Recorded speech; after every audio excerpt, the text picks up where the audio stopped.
When I was 18, I went to a place called Paris Island in South Carolina. And to anybody who's been in the military, especially the Marine Corps, you'll recognize that as boot camp, one of two places in the US where Marines are made. The very first thing that recruits are told to do after there's yelling and mass chaos that kind of sets the stage for the next 13 weeks to come is to stand on a pair of yellow footprints. Once every recruit is standing on those yellow footprints, the area goes quiet. Once that happens, once the entire place feels still, the lead drill instructor, the main guy, makes a very clear statement, and it goes something like this.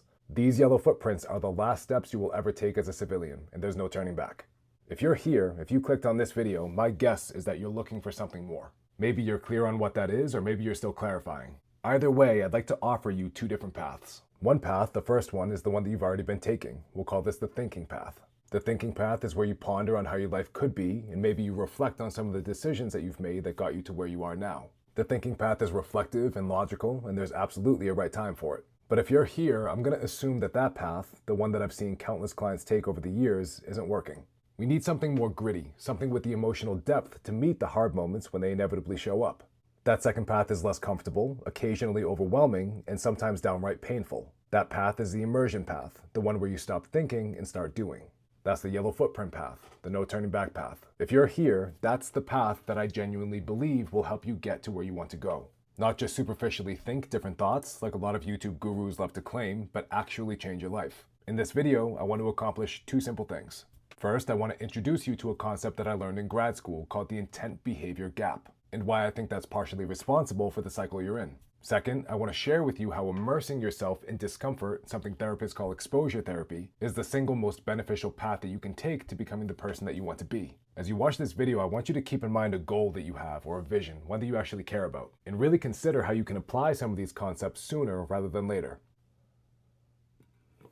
80% of New Year's resolutions fail by February. Usually, not always, but usually, this is because motivation drops off like a cliff a few weeks after the resolution is made. For that reason, New Year's resolutions are a great example of the intent-behavior gap. We make a promise to ourselves to do a certain thing, and on paper it looks good. Maybe we want to get in shape or clean up our relationships. And logically, we know what to do, so all we have to do is execute, right?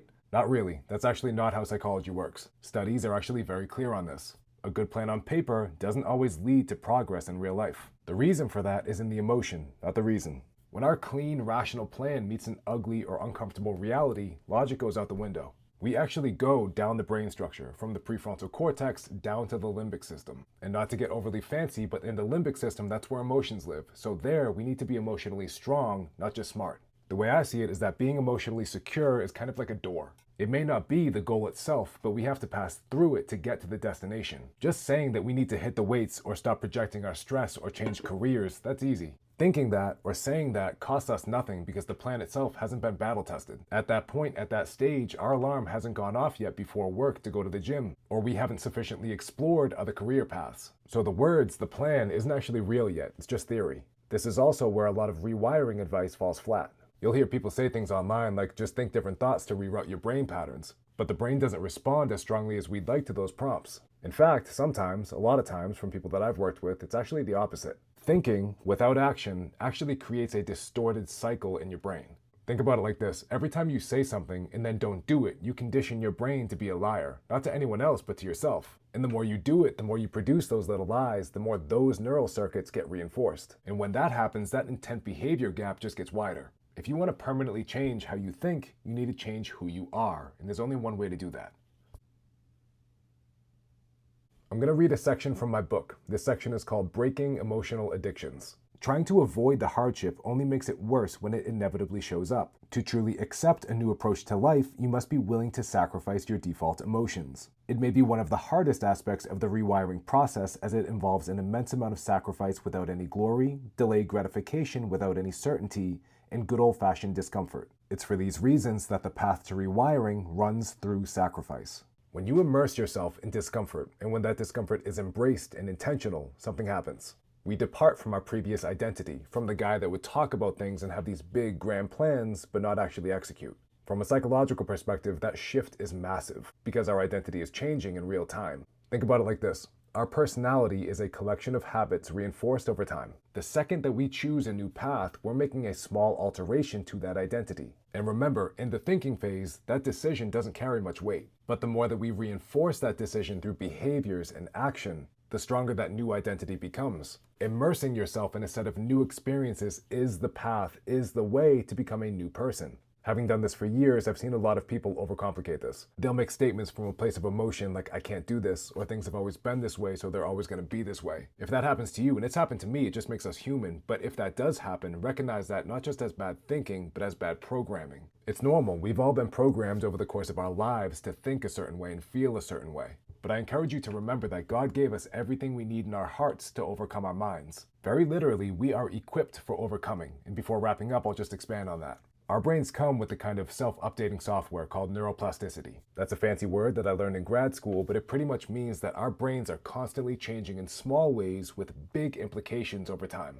Once we're aware of what needs to get done, and once we start acting in accordance with our values and who we want to be, we activate that neuroplasticity process. Our brains begin to change and seek out new opportunities and relate to things differently than they did before. Think about it like this. Over time, water gradually carves out pathways in a mountain to make streams and rivers. The mountain itself stays the same, but important features of that terrain and the ecosystem it fosters have changed. Neuroplasticity is similar. New neural circuits don't change the fundamentals of the brain, but they do change important features of the brain. When a lot of people say rewiring, they miss a really important part. Rewiring is not just thinking differently. Real change, change that actually lasts, runs through sacrificing our old ways, through breaking our addiction to inaction and comfort. And that process is an emotional slog, not just a logical plan. If you want to actually change your life, get some clarity around the direction that you want, and then begin immersing yourself in the natural steps that emerge as you begin to think differently. All that said, I know that executing is where the anxieties and fears really ramp up. If you have your direction and don't know how to take those critical first steps to change your life, I may be able to help you get some momentum. If you're interested in a coaching program that actually gets you where you want to go, from somebody who's been there, from somebody who's gone through it, shoot me an email. If you want to interact with me in other ways, feel free to check out my book or my email list, both links are below. Or simply leave me a comment, let me know how you intend to execute. Whatever you choose, just don't stay stuck in thinking mode.